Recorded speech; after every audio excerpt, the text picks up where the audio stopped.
falo com as pessoas, blá. E uma das formas é assim, a taxa de fecundidade está caindo. Então os humanos estão se reproduzindo menos. Apesar do mundo estar chegando em 8 bi, o que a gente está fazendo é envelhecendo e diminuindo. Agora pensa o seguinte, imagina que a gente começa a editar gene bastante, até o ponto da gente gerar uma subespécie diferente da nossa, com a qual a gente não se reproduz. A partir do momento que a gente não se reproduzir, a gente vai ter uma segunda espécie. Imagina que a nossa espécie, seja qual for a razão, ela começa de fato a acelerar essa curva de redução na fecundidade. Ou seja, a nossa espécie pode ir sumindo e surgir uma nova espécie, não pela dor, mas pelo amor, ou na verdade pela falta do amor, entendeu? Então isso é muito possível. Não que eu acho que isso seja uma grande catástrofe, tá? Eu acredito piamente é foda, mas eu acho que a enorme probabilidade da nossa espécie acabar. Pelo simples fato que 99% das espécies que surgiram até hoje já subiram, então entrar em extinção. Por que raios? Que essa daqui não. Eu acho que ela vai também entrar em extinção em algum momento. Porque nenhuma outra desenvolveu o cérebro como a gente desenvolveu também, né? Tudo bem, pode ser, mas por outro lado, se você olhar do ponto de vista da relação com o ambiente, a adaptabilidade humana não é tão alta. Como assim, cara? A gente simplesmente se espalhou pelo planeta inteiro. Então tem 8 bi humanos. Você já viu quantos vírus tem?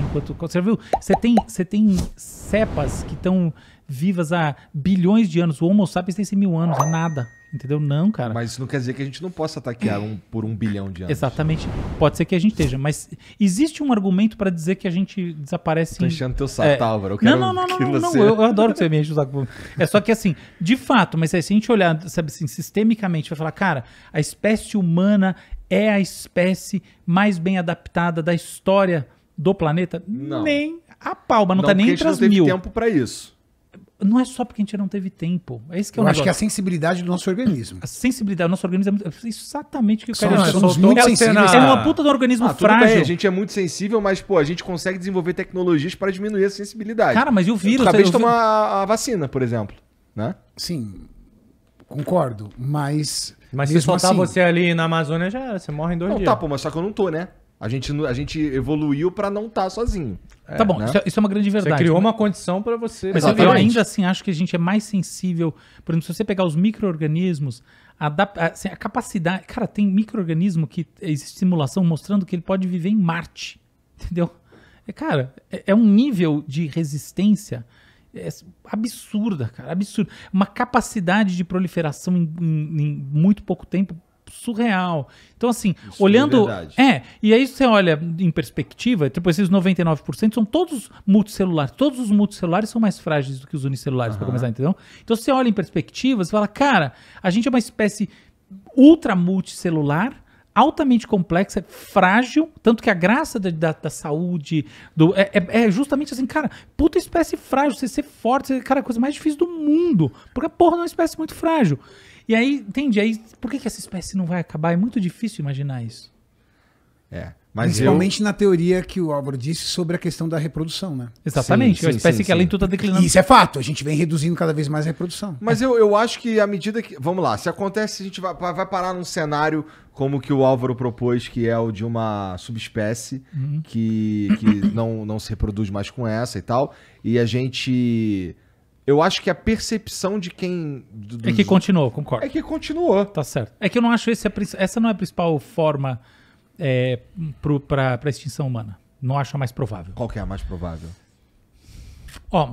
Então, eu diria que você tem 3 grandes possibilidades de extinção humana. Tá? Para começar é o seguinte, quando a gente fala em extinção humana, a gente está falando da eliminação da espécie. A eliminação da espécie como um evento único, ela sequer é a coisa mais provável. Não é. O mais provável é que exista em algum momento um cataclisma civilizatório.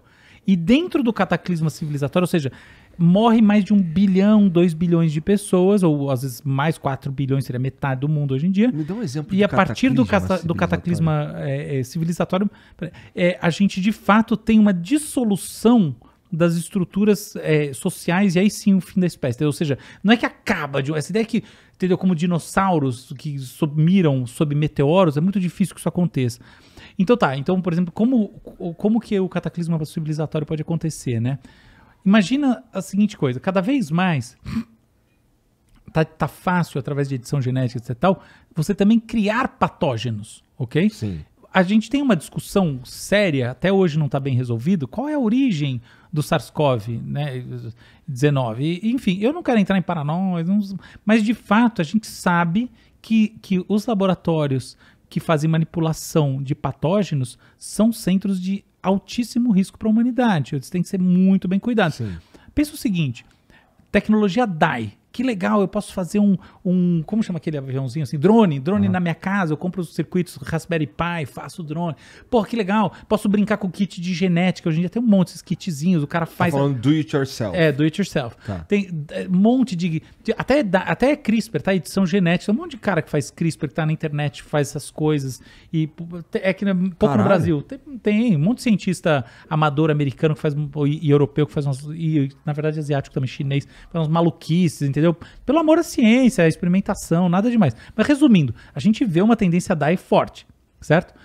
Imagina que ao invés de você atacar um país ou uma entidade com a qual você tem uma relação opositiva com um avião que vai bater num prédio, você pode soltar um patógeno altamente letal, tá? Pensa nisso. Pensa você, laboratórios DAI de núcleos que sejam terroristas ou estados, eu não quero entrar nessa questão, porque terrorista em si é uma palavra ideológica, né? O cara lá que é terrorista não se acha terrorista. Uhum. Então, não vou entrar nessa, mas imagina um grupo ou estado atacando outro país, grupo ou estado, usando patógenos sintetizados em laboratório. Guerra biológica. O problema não é nem a guerra, é uma terrorismo biológico. É o caráter descentralizado que gera a merda, entendeu? Entendi. Porque quando as coisas são centralizadas, no final das contas, a política internacional, ela serve de arena para que os dois lados não se destruam. Foi o que aconteceu durante a Guerra Fria. A lógica da destruição mútua, que era a lógica de que, cara,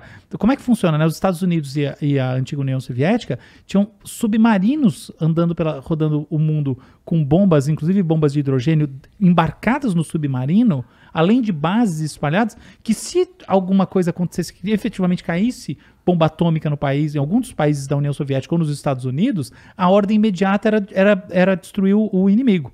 Ou seja, no final das contas, a inibição da destruição vinha desse assurance de destruição mútua. Esse é o paradigma, entendeu? Então os caras seguraram a onda e chegaram muito perto. Por exemplo, Cuba, né? Ali a questão dos mísseis em Cuba foi uma questão muito séria. Quase teve guerra nuclear, mas não teve por causa dessa questão. Não tem esse papo de meia guerra, meia destruição. O mundo, pelo menos esses dois grandes blocos iriam para as cucuias. Então o que acontece? Você tem uma organização. Quando você não tem a organização, esse é o X da coisa. E, portanto, na descentralização, você não tem para onde negociar. Como é que eu negocio o antígeno desse troço? Não tem negociação. Eu não tenho acesso e comunicação com esse outro grupo, porque justamente é uma célula desorganizada.